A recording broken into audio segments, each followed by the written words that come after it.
शिवे सर्वार्थसाधिके शरण्ये त्र्यम्बके गौरी नारायणी नमोऽस्तुते।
मुनिगणवन्दित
लोकमान्यपदे जय जय हे मधुसूदन कामिनि विजय लक्ष्मी जय पालय माम् प्रणत सुरेश्वरि भारति भार्गवि शोकविनाशिनि रत्नमये मणिमय भूषित कर्णविभूषण शान्ति समावृत हास्यमुखे नवनिधिदायिनि कलिमलहारिणि कामितफलप्रद हस्तयुते जय जय हे मधुसूदन कामिनि विद्यालक्ष्मी पालय माम् धिमि धिमि धिमि धिमि धिमि दुन्दुभिनाद सुपूर्णमये घुम घुम घुम घुम घुम घुम शङ्खनिनाद सुवाद्यनुते वेद पुराणितिहास सुपूजित वैदिक मार्ग प्रदर्शयुते जय जय हे मधुसूदन कामिनि धनलक्ष्मी जय पालय माम्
ओम त्वं स्वाहा त्वं सदा त्वं नवषट्कारस्वरात्मिका सुधा त्वमक्षरे नित्ये त्रिधा मात्रात्मिका स्थिता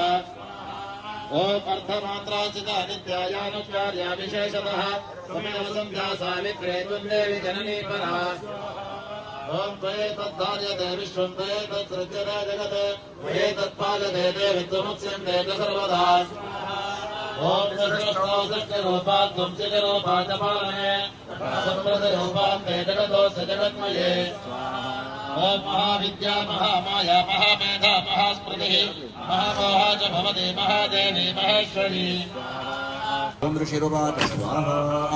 ओम देव्याः देवोत्तमहासुरेन्द्रे सेन्द्रासुरावन्य पुरोगमास्ताम् आद्यायनीं दुष्टपुष्टलाभाद्विकाशिवक्त्राब्धिविकाशिताशा स्वाहा ओम सर्वस्य बुद्धिरूपेण जनस्य हृदि संस्थिते स्वर्गापवर्तते देवी नारायणि नमोऽस्तुते स्वाहा ओम कलाकाष्ठादिरूपेण परिणामप्रदायिनि विश्वस्योपरतो शक्ते नारायणि नमोऽस्तुते स्वाहा ओम सर्वमङ्गलमाङ्गल्ये शिवे सर्वार्थसाधिके शरण्ये त्र्यम्बके गौरि नारायणि नमोऽस्तुते स्वाहा ओम सृष्टिस्थितिविनाशानां शक्तिभूते सनातने गुणाश्रये गुणमये नारायणि नमोऽस्तुते स्वाहा ओम शरणागत दीनार्तपरित्राणपरायणे सर्वस्यार्तिहरे देवि नारायणि नमोऽस्तुते स्वाहा ओम हंसयुक्त विमानस्थे ब्रह्माणि रूपधारिणे कौशाम्भक्षरिके देवि नारायणि नमोऽस्तुते स्वाहा ओम त्रिशूलचक्राहिधरे महावृषभवाहिने माहेश्वरी स्वरूपेण नारायणि नमोऽस्तुते ओम शङ्खचक्रगदाशार्ङ्गगृहीत परमायुधे प्रसीद वैष्णवी रूपे नारायणि नमोऽस्तुते स्वाहा ओम गृहीतोग्रमहाचक्रे दंष्टोद्धृतवसुन्धरे वराहरूपिणि शिवे नारायणि नमोऽस्तुते स्वाहा ओम नृसिंहरूपेण उग्रेण हन्तुं दैत्यान्तितोद्यमे त्रैलोक्यत्राणसहिते नारायणि नमोऽस्तुते स्वाहा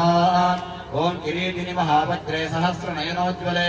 रुद्रप्राणादे चैत्रि नारायणि नमोऽस्तुते स्वाहा ओम शिवदूती स्वरूपेण हतदैत्य महाबले घोररूपे महारावे नारायणि नमोऽस्तुते स्वाहा ओम दंष्ट्राकरालवदने शिरोमाला विभूषणे काम्येवन्दमथने नारायणि नमोऽस्तुते स्वाहा ओम लक्ष्मीलज्जे महाविद्ये श्रद्धे पुष्टिस्वधे ध्रुवे महारात्रि महामाये नारायणि नमोऽस्तुते स्वाहा ओम मेघे सरस्वतिवरे भूतिवा भ्रमितामसि नियते त्वं प्रसीदेशे नारायणि नमोऽस्तुते स्वाहा ओम सर्वस्वरूपे सर्वेशे सर्वशक्तिसमन्विते हयेभ्यस्त्राहि नो देवि दुर्गे देवि नमोऽस्तुते स्वाहा ओम प्रणदानां प्रतिगतत्वं देवि विश्वात्यारिणे त्रैलोक्यवासिनामीते लोकानां वरदा भव स्वाहा ओम देव्युवाच स्वाहा ओम वरदाहं सुरगणावरय्यन् मनसेच्छता तं ऋणध्वं प्रयच्छामि जगतामुपकारकं स्वाहा ओम देवा ऊचु स्वाहा ओम सर्वाबाधा प्रशमनं त्रैलोक्यस्याखिलेश्वरी एवमेव त्वया कार्यमस्मद्वैर्विनाशनं स्वाहा ओम देव्युवाच स्वाहा ओम स्वल्पैरहोभिर्नृपते स्वं राज्यं प्राप्स्यते भवान् स्वाहा ओम हत्वारिपूर्णस्खलितं तव तत्र भविष्यति स्वाहा ओम कृतश्च भूयः सम्प्राप्य जन्मदेवाद्विवस्वत स्वाहा सावर्णिको मधुर्नाम भवान् भुवि भविष्यति स्वाहा ओम वैश्यवर्यत्वयायश्च वरोऽस्मत्तोऽभिवाञ्छितः स्वाहा ओम तं प्रयच्छामि संसिद्ध्यै तव ज्ञानं भविष्यति स्वाहा ओम मार्कण्डेय उवाच स्वाहा ओम इति दत्त्वा तयोर्देवी यथाभिलषितं वरम् बभूवान्तर्हिता सद्यो भक्त्या ताभ्यामभिष्टुता स्वाहा एवं देव्या वरं लब्ध्वा सुरथः क्षत्रियर्षभः सूर्याज्जन्म समासाद्य सावर्णिर्भविता मनुस्वाहा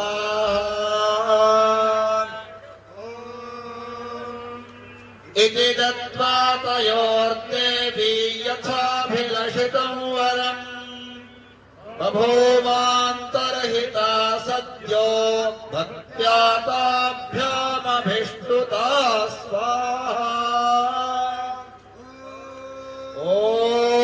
ओम एवं देव्या वरं लब्ध्वा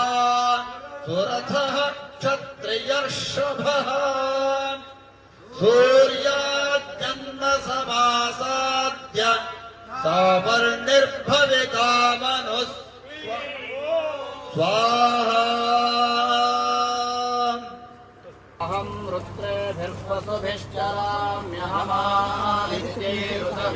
रुद्रेभिर्वसुभिश्चराम्यहमादित्यैरुतविश्वदेवैः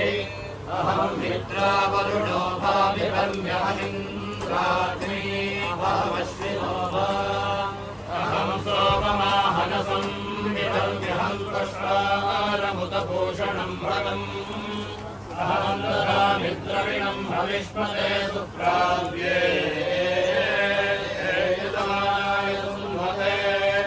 अहं राष्ट्रे वसूनाञ्जयतुषे प्रथमा यज्ञया कामादेवाग्रपुत्रा भूरिस्थात्रां भूया देशयन्ते मया सोमृतमत्रियो विपश्यति यः प्राणिति ययें शृणाद्युक्तम् अमन्त्रोदान्तौ पक्ष्यन्ति श्रुतिश्रुतश्रद्धिमन्ते वदामि अहमेव स्वयमिदं वदामि जुष्टं देवेभिरुतमानुषेभिः यं कामयेतं तमुग्रं कृणोमि तं ब्रह्माणं तमुषिन्तं सुमेधा अहं रुद्राय तनुरातनोमि ब्रह्मद्विषे अहं जनाय भवनं कृणोम्यहं जावाः पृथिवी आविवेश अहं सुमे वितरमस्य मूर्धन्म योनिरप्स्वा अन्तः समुद्रे मनोरितिष्ठे भुवनानि विश्वोतामोऽन्यां लक्ष्मणो स्मृशामि अहमेव वात इव प्रवाम्यारभमाणा भुवनानि विश्वा परोदिया परकेना पृथिव्येनावती महिना समूहा सुमनसवन्दित सुन्दरि माधवि चन्द्र सहोदरि हेममये मुनिगणवन्दित मोक्षप्रदायिनि मञ्जुळभाषिणि वेदनुते पङ्कजवासिनि देव सुपूजित सद्गुणवर्षिणि शान्तियुते जय जय हे मधुसूदन कामिनि आदिलक्ष्मि जय पालय माम् कैकयि कल्मषनाशिनि कामिनि वैदिकरूपिणि वेदमये क्षीरसमुद्भव मङ्गलरूपिणि मन्त्रनिवासिनि मन्त्रनुते मङ्गलदायिनि अम्बुजवासिनि देवगणाश्रित पादयुते जय जय हे मधुसूदन कामिनि धान्यलक्ष्मि जय पालय माम् हिरण्यवर्णां हरिणीं सुवर्णरजतस्रजाम् चन्द्रां हिरण्मयीं लक्ष्मीं जातवेदो महावः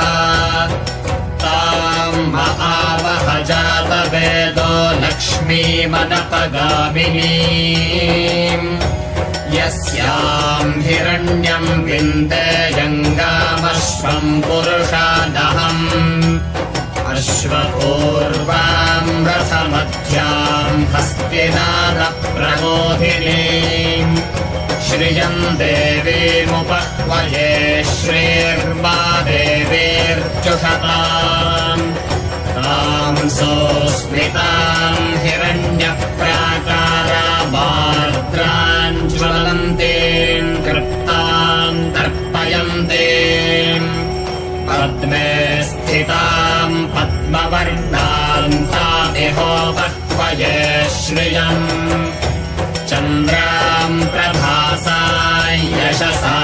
ज्वलन्तीं श्रियल्लोके देवजुष्टामुदाराम्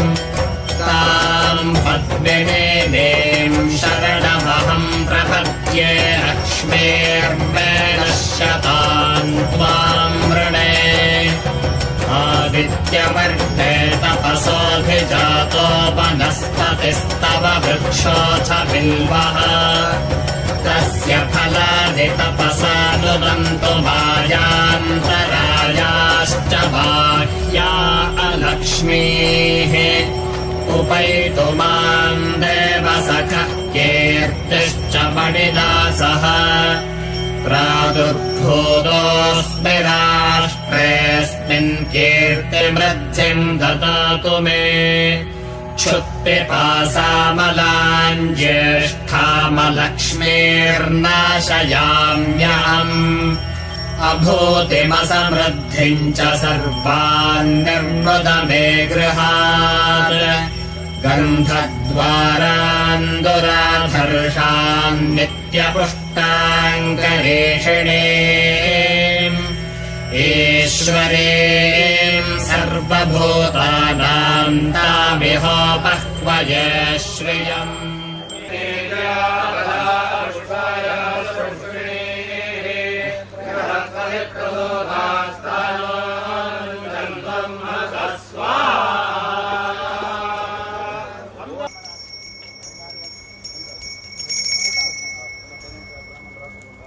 शञ्च मे मयश्च मे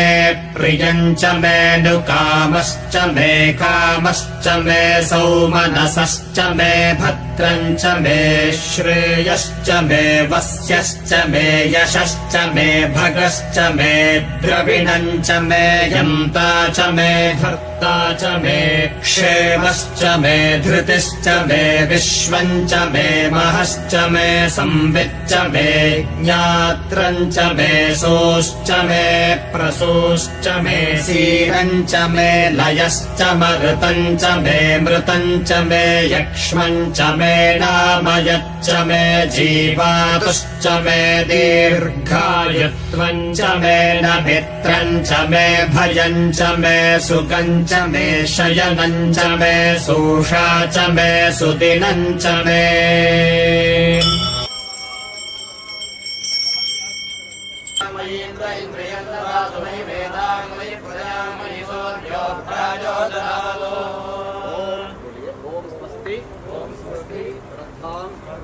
मेधां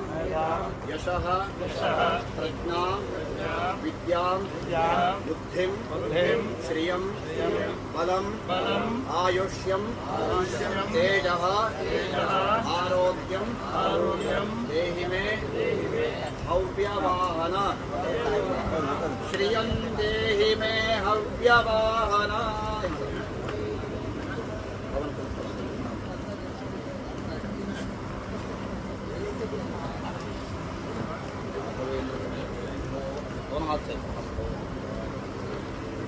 ओम हिरण्यपात्रं मदा पूर्णं ददामि मदव्योगानीति एकदा ब्रह्मण उपहरति एकदैव यजमान आयुस्तेजो ददाति मंगलं नीराजनं दर्शयामि पुष्पाञ्जलिं ओम गौरीर्विवाय परिलानि नक्षत्रे कवदे त्रिपदे साजलक्ष्मणे अष्टावदे नवपदे बभूवशे सहस्राक्षरावरमेभ्यो यो वेदान्तेन प्रतिष्ठितः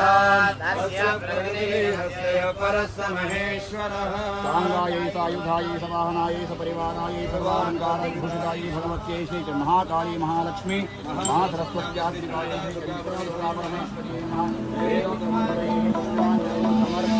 सुमनसवन्दित सुन्दरि माधवि चन्द्र सहोदरि हेममयि मुनिगणवन्दित मोक्षप्रदायिनि मञ्जुळभाषिणि वेदनुते पङ्कजवासिनि देव सुपूजित सद्गुणवर्षिणि शान्तियुते जय जय हे मधुसूदन कामिनि आदिलक्ष्मि जय पालय माम्